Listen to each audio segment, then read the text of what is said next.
जो लोग नाम जप करते हैं बहुत ध्यान से सुनिएगा।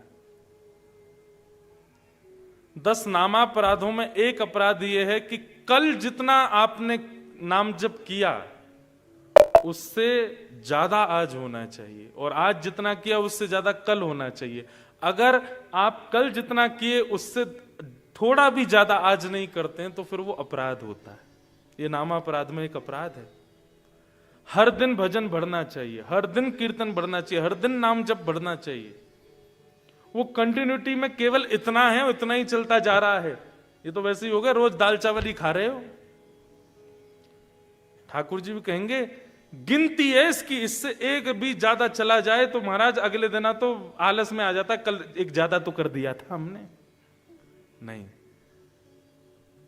नाम महिमा, नाम जापकों को चाहिए कि आप जितना नाम जप करते हैं कल के नाम जप उससे दुगना होना चाहिए। दुगना नहीं तो थोड़ा ज्यादा हो, कल से थोड़ा ज्यादा आज, आज से थोड़ा ज्यादा कल, कल से जो थोड़ा ज्यादा परसों।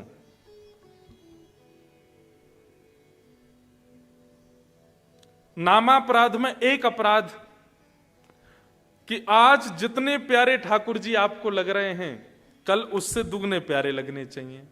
आज जितना प्रेम ठाकुर जी से कल उससे दुगना प्रेम ठाकुर जी से होना चाहिए। अगर ये नहीं बन रहा है तो आप, इसका मतलब है अभी अपने भक्ति मार्ग में सजग नहीं हुए हो। स्वामी श्री हरदास जी महाराज कहते हैं प्यारी ज्यों ज्यों देखूं तेरो मुख त्यों त्यों नयो नयो लागे। हर क्षण, हर स्थिति, हर दिन ठाकुर जी नवीन प्रतीत होते हैं। तो ठाकुर जी से यही वंदना करो कि हे नाथ, आपका और मेरा जो प्रीति है, जो प्रेम है, वो हर दिन बढ़ता रहे, कभी घटे ना। मुझे हर दिन आप और प्रिय लगो, मुझे आप और ज्यादा अपनी ओर खींचो।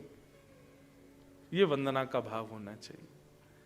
इसके अलावा आप ठाकुर जी से कोई संसारी वस्तु कामना ना करें। केवल कामना करें तो अपने भक्ति के वर्धन की कामना करें कि मेरा प्रेम नित्य बढ़े। संसारी प्रेम ऐसा होता है ज्यों ज्यों प्रेमी समीप आता है प्रेम घटता है, पर भक्ति का प्रेम ऐसा ज्यों ज्यों ठाकुर जी समीप आते हैं प्रेम और बढ़ता है।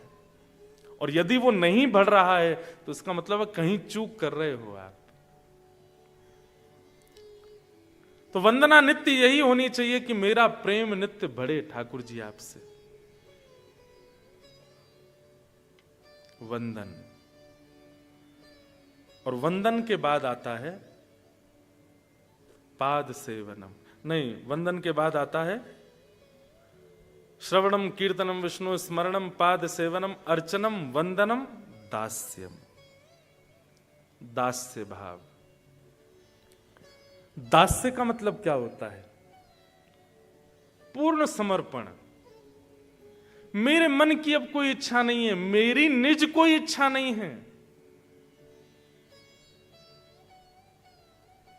जो मेरे स्वामी की इच्छा है वही मेरी प्रबल इच्छा है, जो मेरे स्वामी चाहेंगे वही मैं करूंगा। यह दास्य भाव है। श्रीमद् भगवत गीता में जो जो उपदेश ठाकुर जी के द्वारा हैं उन, अब मेरी एक बात सुनिएगा। दास्य भाव में प्रारंभिक स्थिति कैसी होनी चाहिए? प्रारंभ दास्य का कैसा होना चाहिए कि ठाकुर जी के सीधे आप दास नहीं बन पाओगे। वो ठाकुर जी फिर बहुत ज्यादा ही कठिन आपको मार्ग बता सकते हैं।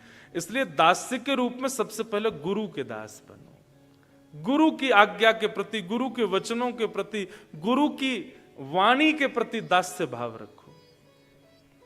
ठाकुर जी के प्रति बाद में रख लेना, दास्य भाव गुरु को प्रदान कर दीजिए। गुरु के वचन अटल कर मानो, गुरु के वचन अटल कर मानो, साधु समागम की जय, साधु समागम की। सूरदास जी कह रहे हैं मन रे कृष्ण नाम कह लीजे, राम नाम कह लीजे। गुरु के वचन अटल कर मानो। बहुत ध्यान से सुनिएगा।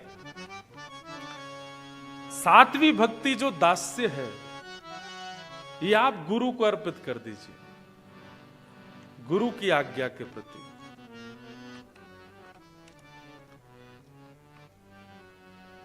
क्योंकि एक बात यह है कि ठाकुर जी की आज्ञा मानने के लिए आप निपुण तब होगे जब गुरु आज्ञाएं बहुत मानी हो।